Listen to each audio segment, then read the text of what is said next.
జై శ్రీరామ్. శ్రీమాత్రే నమః. శ్రీ గురుభ్యో నమః. 2024 సంవత్సరం జూలై మాసం 13వ తారీఖు నుంచి 2024 ఆగస్టు 26వ తారీఖు వరకు కూడా ఖగోళంలో ఒక ప్రత్యేకాంశం చోటు చేసుకుంటుంది. ఈ ప్రత్యేకాంశము ద్వాదశ రాశుల వాళ్ళకి కూడా కొన్ని అనుకూలతని తెచ్చిపెడుతుంది. అయితే ఈ అనుకూలతని తెచ్చిపెట్టడంలో తెలుసుకొని కొన్ని పరిహార ప్రక్రియలు చేయడం ద్వారా ఈ యోగాన్ని ఒడిసి పట్టుకోవచ్చు. లేదంటే ఇప్పుడు చూడండి, సీజనల్గా రైన్ ప్రతి సంవత్సరం పడుతూనే ఉంటుంది. కొంతమంది నీటి నిల్వలు పెట్టుకుంటారు, కొంతమంది రైన్ అలా వదిలేస్తూ ఉంటారు. సో ఇలాగా నీటి నిల్వలు పెట్టుకునే వాళ్ళకి ఎప్పుడైనా మధ్యలో స్కేర్సిటీ వచ్చినా స్కేర్సిటీ నుంచి తప్పించుకోవడానికి ఉపయోగపడుతుంది. అలాగే ఖగోళంలో కూడా ఉన్న యోగాలు ఎవరి జన్మ జాతకంలో అయినా యోగం ఉంటే ఈ యోగాలు వచ్చినప్పుడు వాటిని ఒడిసి పట్టుకుంటే అవి ఇంకా మంచి ఫలితాన్ని, రెట్టింపు ఫలితాన్ని ఇస్తుంది. సపోజ్ ఖగోళంలో సూచించే యోగం వాళ్ళ జన్మకుండలిలో లేదే అనుకోండి, అప్పుడు నైరాశ్యం చెందకుండా ఖగోళంలో ఇలాంటి యోగాలు మనకి సంవత్సరానికి ఒకసారి వస్తూ ఉంటాయి. వాటిని ఒడిసి పట్టుకోవడానికి ప్రయత్నించిన మీ జన్మజాతకంలో లేని యోగాన్ని కూడా మీరు ఖగోళం ద్వారా, అంటే గోచార గ్రహస్థితుల ద్వారా వచ్చే ఈ యోగాన్ని మీరు యాక్టివేట్ చేసుకోవచ్చు. మీ కుండలిని అనుసరించి, మీ రాశిని, మీ లగ్నాన్ని అనుసరించి మీరు యాక్టివేట్ చేసుకోవచ్చు. ఇప్పుడు చూడండి, సమ్టైమ్స్ ఎలా ఉంటుందంటే కొంతమందికి అనుకోకుండా లక్ తగులుతూ ఉంటుంది. లక్ తగిలేది ఎప్పుడంటే సడన్గా వాళ్ళు ఉండి ఒకసారి లక్కీయెస్ట్ పర్సన్స్గా అవుతారు. లేదా అనుకోకుండా వాళ్ళ జీవితంలోనే వాళ్ళకి ఏదైనా లక్ తోడవుతూ ఉంటుంది. ఈ లక్ తోడయ్యేది ఎప్పుడంటే మనకి ఖగోళంలో ఉన్న యోగాలు మనల్ని బ్లెస్ చేసినప్పుడు. వాళ్ళు తెలిసి తెలియకపోయినా అది గట్టిగా చాలా స్ట్రాంగ్గా ఉందనుకోండి. చాలా స్ట్రాంగ్గా ఎప్పుడు ఉంటుంది, జన్మజాతకంలో ఖగోళంలో యోగాలు ఏర్పడిన సమయంలో కనుక జన్మజాతకంలో ఆ జాతకుడికి కావచ్చు లేదా ఆ జాతకురాలకి కావచ్చు అర్గళాసు లేకుండా, అంటే ఇంటర్వెన్షన్స్ కుండలిలో ఏమీ లేకుండా ఉండి, అలాగే ఈ అర్గళాస్ అనే కాదు మంచి దశ, అంతర్దశ, విదశ, సూక్ష్మ దశల్లో ఉండి అన్ని రకాలుగా, అంటే మన సుదర్శన చక్ర పద్ధతిలో చూసుకున్నా ఏ రకంగా చూసుకున్నా జన్మజాతకం చాలా క్లీన్గా ఆ టైంలో ఉండి ఆ టైంలోనే ఖగోళంలో యోగాలు ఏర్పడితే అప్పుడు ఏమవుతుందంటే వీళ్ళ ప్రయత్నంగా వీళ్ళు చేయకపోయినా కూడా ఆ యోగాలన్నీ వీళ్ళకి వర్తిస్తాయి. అయితే ఆ యోగాలన్నీ వీళ్ళకి వర్తిస్తాయి కాబట్టి సడన్గా వాళ్ళకి లైఫ్ టర్న్ అవ్వడం జరుగుతుంది. లైఫ్ టర్న్ అవ్వడం కావచ్చు, అనుకోకుండా వాళ్ళ వృత్తి వ్యాపారాల్లో కలిసి రావడం కావచ్చు, ఇలాంటి వాటి వల్లే జరుగుతాయి. అయితే ఇప్పుడు అలా ఉన్న వాళ్ళకి ఎలాగైనా వాళ్ళు ఏం చేసుకోకపోయినా అవి జరుగుతూ ఉంటాయి. అందరికీ అలా ఉండాలని ఉండదు కదా. అందరికీ అలా చేసుకోవాలంటే వాటి కోసం ప్రత్యేకమైన పరిహారాలు చేసుకోవాలి. చేసుకుంటే కనుక ఖగోళంలో వచ్చేది పూర్తిగా మన జన్మజాతకంలో లేకపోతే కనుక పూర్తిగా కాకపోయినా కొంతవరకు ఒడిసిపట్టుకోవడానికి డెఫినెట్గా ఛాన్సెస్ ఉంటుంది. అంటే 100% యోగాన్ని మనం మెజర్ చేస్తే కనుక ఆ 100% యోగంలో అట్లీస్ట్ ఒక 60% యోగాన్ని డ్రా చేసుకోవడానికి అవకాశం కలిగిస్తూ ఉంటుంది. ఇప్పుడు మనకి సపోజ్ అంటే ఎవరైనా చాలామంది అన్నిటి కోసం ప్రయత్నిస్తూ ఉంటారు, కష్టపడుతూ ఉంటారు లైఫ్లో. కానీ కొంతమంది కష్టపడకుండా లక్ని ఎంజాయ్ చేస్తూ ఉంటారు. కొంతమంది కష్టపడి లక్ని ఎంజాయ్ చేస్తారు. కొంతమంది ఎంత కష్టపడ్డా కూడా వాళ్ళకి లక్ ఫేవర్ చేయదు. ఇలా లక్ ఫేవర్ చేయాలంటే ఇలాంటి యోగాల్ని మనం ఒడిసి పట్టుకోవాలి. అసలు ఏంటి ఆ యోగము, ద్వాదశ రాశుల వాళ్ళకి ఎలాంటి ఇంపాక్ట్ ఉంటుంది, అసలు ఈ యోగము ఉంటే ఎలా ఉంటుంది, ఇది నేను మొత్తం కూడా మీకు చక్కగా వివరిస్తాను. ఆ యోగం పేరు గురుమంగళ యోగం. ఈ గురుమంగళ యోగం మనకి ఇప్పుడు నేను చెప్పిన తేదీల్లో, అంటే 2024 నుంచి 2024 జూలై మాసం 13వ తారీఖు నుంచి 2024 ఆగస్టు 26వ తారీఖు వరకు కూడా ఈ యోగం ఖగోళంలో చోటు చేసుకోబోతుంది. ఈ ఖగోళంలో చోటు చేసుకునే యోగం కాబట్టి వీటిని మీ జన్మజాతకంలో ఉన్నా లేకపోయినా యాక్టివేట్ చేసుకోవచ్చు. అంటే ఇది అందరికీ అప్లికేబిలిటీ ఉంటుంది. ఇప్పుడు చూడండి, కొన్నిసార్లు గవర్నమెంట్ కొన్ని పథకాలు ఇస్తుంది. సో ఆ స్ట్రీమ్లోకి వచ్చిన వాళ్ళందరూ కూడా దానికి ఎలిజిబుల్ అవుతారు. అది వాళ్ళకి బఫర్ అమౌంట్ కదా. అలాగా అప్పుడప్పుడు ఖగోళంలో ఇలాంటి యోగాలు వస్తే వాటిని మనం ఒడిసి పట్టుకోవాలి. ఈ గురుమంగళ యోగం ఏంటి అంటే, ఎప్పుడైనా సరే మనకి మంగళ్ళు మన జీవితంలో ఏదైనా ఇనిషియేషన్ తీసుకోవడానికి, అంటే ఆదిలోనే హంసపాది కాకుండా ఉండడానికి ఏదైనా ఒక మంచి నిర్ణయం తీసుకున్నప్పుడు, మన జీవితాన్ని ఉద్ధరించే నిర్ణయం తీసుకున్నప్పుడు, మన లైఫ్ బాగా స్పీడ్గా వెళ్ళడానికి, స్పీడ్గా అంటే వృత్తిపరంగా ర్యాపిడ్ గ్రోత్ రావడానికి, ఇలాంటివి రావాలంటే కొన్ని మనలో కరేజ్ ఉండాలి, మనలో డ్రైవ్ ఉండాలి. ఇలాంటివన్నీ ఉంటే కనుక చక్కగా విల్ పవర్ తోటి మనం పనులన్నీ చేసుకొని వెళ్ళగలుగుతాం. ఎలాంటి ఆటంకాలు వచ్చినా కూడా వాటిని అధిగమించుకుంటూ వెళ్తారు.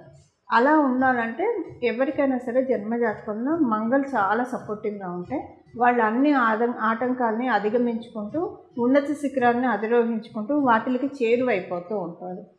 ఇప్పుడు అందులో మంగళకి గురుదేవుడు కనుక తోడైతే కనుక చాలా బాగా ఉంటుంది. దీనికి బెటర్ ఎగ్జాంపుల్ చెప్పాలంటే ఆంజనేయ స్వామి వారిని చెప్పాలి.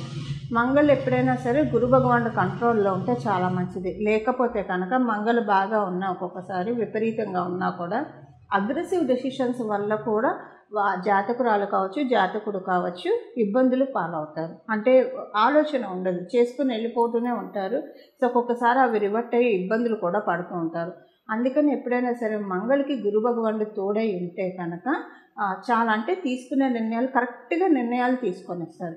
దీనికి పురాణాల్లో మనం చెప్పాలంటే మనందరికీ ఇష్టమైన దైవము హనుమంతుడిని చెప్పాలి. హనుమంతుడు అంటే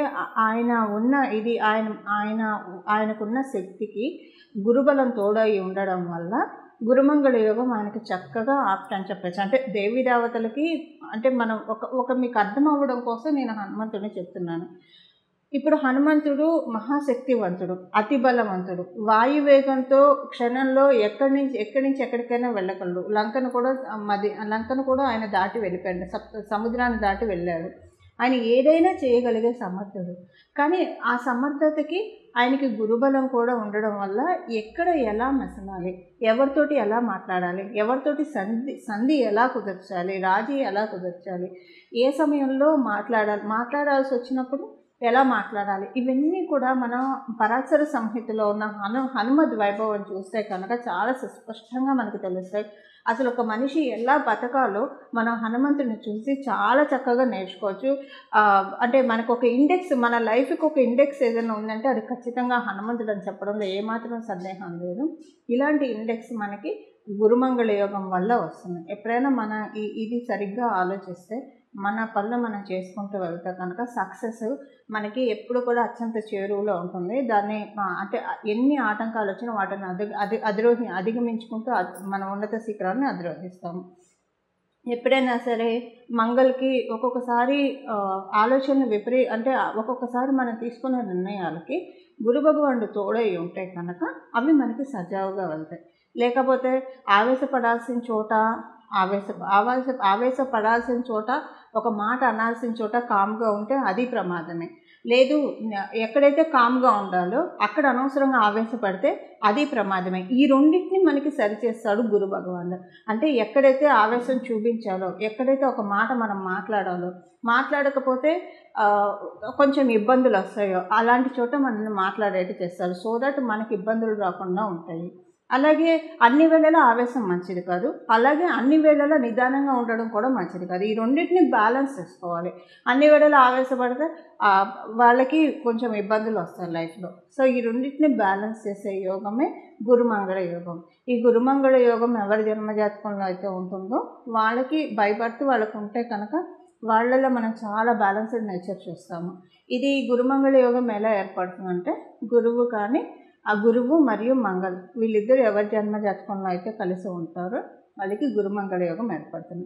అది కేంద్రాల్లో కోణాల్లో ఉంటే కనుక, అంటే చంద్రాత్తు కానీ లగ్నాత్తు కానీ కేంద్ర కోణాల్లో ఉంటే ఇంకా బాగా యోగిస్తుంది. ఒకవేళ అలా కాకుండా ఉపచయ హౌసెస్లో ఉన్నా లేకపోతే ఏ స్థానాల్లో ఉన్నా కూడా అవి అలా కూడా యోగిస్తుంది. ఉన్న స్థానానికి యోగం ఇస్తుంది. ఉదాహరణకి షష్ఠ స్థానాల్లో ఉందనుకోండి, వాళ్ళ లైఫ్లో కాంపిటేటివ్ స్పిరిట్ చాలా బాగా ఉంటుంది. వీళ్ళందరికీ గోల్స్ సెట్ చేస్తూ ఉంటారు. వీళ్ళు సక్సెస్లో ముందుకు దూసుకెళ్ళిపోతూ ఉంటారు. ఎవరి శత్రువులు లేకుండా సక్సెస్ని సంపాదించుకుంటారు షష్ఠ స్థానాల్లో ఉంటాయి. షష్ఠ స్థానం మీద వాళ్ళ దృష్టి పడుతూ కూడా ఉన్నా కూడా అప్పుడు కూడా సక్సెస్ఫుల్ పీపుల్, ఈ అజాత శత్రువులుగా సక్సెస్ఫుల్ పీపుల్ ఉండేవాళ్ళు చాలామంది ఉంటారు. ఇప్పుడు మనం రతన్ టాటా గారిని తీసుకుంటే ఇలా చాలామంది మనకి లైఫ్ స్టోరీస్ మనకి తెలుసు కదా. కొంతమంది లైఫ్ స్టోరీస్ ఎలా ఉంటాయంటే వాళ్ళ సక్సెస్ని చూసి ప్రతి ఒక్కళ్ళు ఆశ్చర్యపోతారు, అడ్మైర్ చేసుకోవాలనుకుంటారు. అలా అడ్మైర్ చేసుకునే విధంగా సక్సెస్ని గురుమంగళ యోగం ప్రతి ఒక్కళ్ళకి కలిగిస్తుంది. ఉపచయ హౌసెస్లో ఉంటే అది చేసే అందులో ప్రత్యేకించి 6th హౌస్లో ఉంటే ఇలా చేస్తాను. ఇప్పుడు అసలు ఈ యోగము ఏ రాశుల వాళ్ళకి, గోచారంలో వచ్చే యోగం ఏ రాశుల వాళ్ళకి ఎలాంటి ఫలితాన్ని ఇస్తుంది, ఒక 2-3 పాయింట్స్లో చెప్పుకున్నాము. చేసుకోవాల్సిన రెమెడీ, ఏ రెమెడీ చేస్తే, ఏ పరిహారం చేసుకుంటే ఈ యోగం బాగా యాక్టివేట్ చేసుకోవచ్చు, ఇది కూడా మనం సింహరాశి. సింహరాశిలో పుట్టిన వాళ్ళకి మీకు కూడా పరిపూర్తి రాజయోగాన్ని ఇచ్చేది ప్లానెట్ మంగళ్. సో ఆయన మీకు దశమ స్థానంలో ఉంటూ మీకు సింహాసన యోగాన్ని ఇస్తూ ఉన్నారు. మెయిన్ కుటుంబంలో చాలా బాగా ఉంటుంది, కుటుంబంలో చాలా ఆనందకరంగా ఉంటుంది. ఫైనాన్షియల్ స్టేటస్ చాలా ఇంప్రూవ్ అవుతుంది. ఆల్రెడీ మీరు ఇంప్రూవ్ ఉన్న బెటర్మెంట్ ఎప్పుడు కావాలి కదా, సో ఇంకా బెటర్ అవుతుంది ఫైనాన్షియల్గా. కొంత డబ్బులు ఇన్వెస్ట్ చేసుకోవడానికి, దాచుకోవడానికి ఇది చాలా అనుకూలం. అంటే మీకు తెలియకుండానే కొన్నిట్లో ఇన్వెస్ట్ చేస్తారు, ప్రయత్నపూర్వకంగా కాకపోతే మీకు తెలియకుండానే చేస్తారు. డబ్బు పరంగా, ఆదాయ పరంగా చాలా బాగా ఉంటుంది. కథ ఇప్పుడు మనం చేసుకున్న రెమెడీ చేసుకోవాలి, చేసుకుంటేనే బాగుంటుంది. లేకపోతే మీ జన్మజాతకం బాగా ఉన్నా కూడా ఇది బాగా ఉంటుంది. అలాగే మీకు కుటుంబంలో అనుకూలతలు ఎక్కువగా ఉంటాయి. ఏదైనా గృహయోగానికి కూడా అవకాశం ఉంది, మీ జన్మజాతకం సపోర్ట్ చేస్తూ ఉంటే కనుక. భూమి లేదా ప్రాపర్టీ కొనడానికి కూడా ఈ యోగం మీకు అనుకూలంగా ఉంది. అలాగే మీకు ఏదైనా ఆలోచనలతోటి చికాగ్గా డిప్రెషన్లోకి వెళ్ళిపోతున్న ఆలోచనలు ఏమైనా ఉంటే కనుక అలాంటివన్నీ కూడా ఈ టైంలో విడిపడిపోతాయి. ఏ రకంగా చూసుకున్నా కూడా సింహరాశి వాళ్ళకి చాలా చక్కటి ఫలితాలని ఈ గురుమంగళ యోగం తెచ్చిపెట్టిపోతూ ఉంది. చూశారు కదండి, గురుమంగళ యోగం మీ రాశి వాళ్ళకి ఎలాంటి ఫలితాన్ని ప్రసాదిస్తూ ఉందో.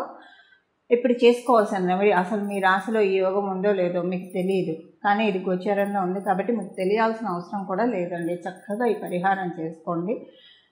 మీరు ఖచ్చితంగా చాలా అంటే మంచి మార్పులు చూస్తారు. అసలు ఫస్ట్ మీ ఆలోచనలోనే ఒక మంచి మార్పు వస్తుంది.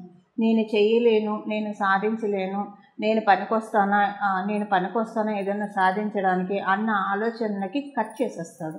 కట్ అయిపోయి ఆ ఆలోచన బ్రేక్ అయిపోయి నేను ఎందుకు చేయలేను, ఇంతమంది చేస్తుండగా కొంతమంది చేస్తుండగా ఆ కొంతమందిలో నేనెందుకు ఉండకూడదు, ఇలాంటి ఆలోచనలు వస్తాయి. అంటే ఒక బ్రేవ్నెస్, మనలో మనకి ఒక బ్రేవ్నెస్, ఒక డ్రైవ్, చక్కటి డ్రైవ్ గురువు మంగళులు ఇద్దరూ కలిసి తీసుకొస్తారు. ఇప్పుడు ఆ పరిహారం ఏంటో చూద్దాం. దీనికి ఇది మనకి జూలై 13వ తారీఖు నుంచి ప్రారంభమై ఆగస్టు 26వ తారీఖు వరకు ఉంటుంది. కాబట్టి ఈ రోజుల్లో, ఇప్పుడు మనం తెలుసుకున్న ఈ రోజుల్లో సుందరకాండ పారాయణం చేయాలి. సుందరకాండ పారాయణం 11 రోజులు చేస్తారా, 21 రోజులు చేస్తారా, మీ ఇష్టం, మీ అనుకూలతను బట్టి చేసుకోండి. సుందరకాండ ఎలా పారాయణ చేస్తారు, నియమనిష్టంతోటి. అంటే సుందరకాండ పారాయణం ప్రారంభించే రోజు మొదటి రోజు చక్కగా తలస్నానం చేయండి. తలస్నానం చేసి హనుమంతుడి ఆలయానికి వెళ్ళండి. హనుమంతుడి ఆలయానికి వెళ్ళి హనుమంతుడికి దండం పెట్టుకోండి. చక్కగా భజే వాయుపుత్రం, భజే వాయుపుత్రం, భజే వాయుపుత్రం అని చెప్పి ఆయనకి ప్రదక్షిణాలు చేస్తే చాలా ఇష్టం. ఒక 11 ప్రదక్షిణాలు చేసి నీ సుందరకాండని చదవడానికి నేను సంకల్పించాను, సుందరకాండ చదవడంలో నాకు ఎలాంటి ఇబ్బందులు రాకుండా, ఆటంకాలు రాకుండా నన్ను కాపాడు నాయన అని చెప్పి దండం పెట్టుకొని గణపతికి మొదటగా ప్రార్థించుకొని సుందరకాండ ప్రారంభించండి. కొంతమంది ఏకాసనంలో కూర్చొని చేయగలిగితే, అంటే ఒకటే రోజు మొత్తం కదలకుండా కూర్చొని సుందరకాండ కంప్లీట్ చేయగలిగినా చేయొచ్చు. లేదా సప్తాహం చేస్తారా, 11 రోజులు చేస్తారా, లేదా 21 రోజులు చేస్తారా, మీ ఇష్టం. ఏకవింశతి చేస్తారా, అది మీ ఇష్టం. అలా ఏదైనా మీ కన్వీనియంట్ని బట్టి చేయడానికి చేయండి. ప్రతిరోజు మీరు సాత్విక ఆహారాన్ని తీసుకోవాలంటే ఉల్లిపాయలు, వెల్లుల్లి, మసాలాలు, స్పైసెస్ ఇలాంటివి ఏం తినకుండా చాలా సాత్వికమైన ఆహారము ఈ సుందరకాండ పారాయణ చేసేప్పుడు తీసుకోవాలి. లేడీస్ అయితే పీరియడ్ ప్రాబ్లమ్స్ ఉంటుంది కాబట్టి మీ పీరియడ్స్ చూసుకొని మీరు ప్రారంభించండి. 4 రోజులు అయితే చేయకూడదు. ఒకవేళ మీరు చేస్తూ ఉంటే మధ్యలో పీరియడ్స్ వస్తే 4 రోజులు బ్రేక్ ఇచ్చి 5వ రోజు తలస్నానం చేసి మళ్ళీ కంటిన్యూ చేయొచ్చు. ఇది ప్రతిరోజు మీ నోటి వెంట రాముని కీర్తిస్తూ ఉండండి, రాముని స్తుతిస్తూ ఉండండి. ఇలా చేసి లాస్ట్ రోజు స్వామివారికి సింధూర పూజ, కుదిరితే వడమాల లేదా అప్పాలమాల వేయించండి. మీకు మీ స్తోమతను అనుసరించి వేయించండి. వేయిస్తే చాలా మంచి ఫలితాలు వస్తాయి. ఎప్పుడైనా సరే హనుమంతుడికి మీరు మామూలుగా కూడా ఇది చేసుకోవచ్చండి. హనుమంతుడికి సాయంత్రం పూట కనుక ఆకుపూజ చేయించిన, సాయంత్రం పూట వడమాల వేయించిన, అప్పాలమాల వేయించిన, వెంటనే మన కోరిక తీరిపోతుంది. అంటే ధర్మబద్ధమైన ఏ కోరికైనా సరే వెంటనే తీరిపోతుంది. ఇది నా జీవితంలో నాకు చాలాసార్లు జరిగిన ఎక్స్పీరియన్సే మీకు షేర్ చేస్తున్నాను. కొంతమందికి చెప్పి వాళ్ళకి కూడా జరగడం జరిగింది. కాబట్టి ధర్మబద్ధమైన ఏ కోరికైనా సరే సాయంత్రం పూట మీరు కనుక హనుమంతుడికి వడమాల కానీ ఆకుపూజ కానీ ఏదైనా చేస్తే చాలా మంచిది. వెంటనే ఆ కోరిక తీరిపోతుంది. అంటే ఆ కోరిక ఇంటెన్సిటీని బట్టి వితిన్ నో టైం ఆ కోరిక తీరుతుంది. ఇలాగా సుందరాకాండ పారాయణం చేసుకొని హనుమంతుడి కృపకు పాత్రలు అవ్వండి. అలా హనుమంతుడి కృపకు పాత్రలు అవ్వడం ద్వారా మీ జీవితంలో చాలా చక్కటి మార్పుల్ని ఇన్వైట్ చేయండి. ఇలా మీరు అందరూ చేయాలని చెప్పి, మీ అందరి జీవితంలో సన్మంగళాలు జరగాలని చెప్పి, నేను కూడా మీ అందరి తరఫున మనందరి జీవితంలో సన్మంగళాలు జరగాలని చెప్పి మనందరి తరఫున హనుమంతుడికి శిరస నమస్కరిస్తూ మంగళం. నమో భగవతే వాసుదేవాయ.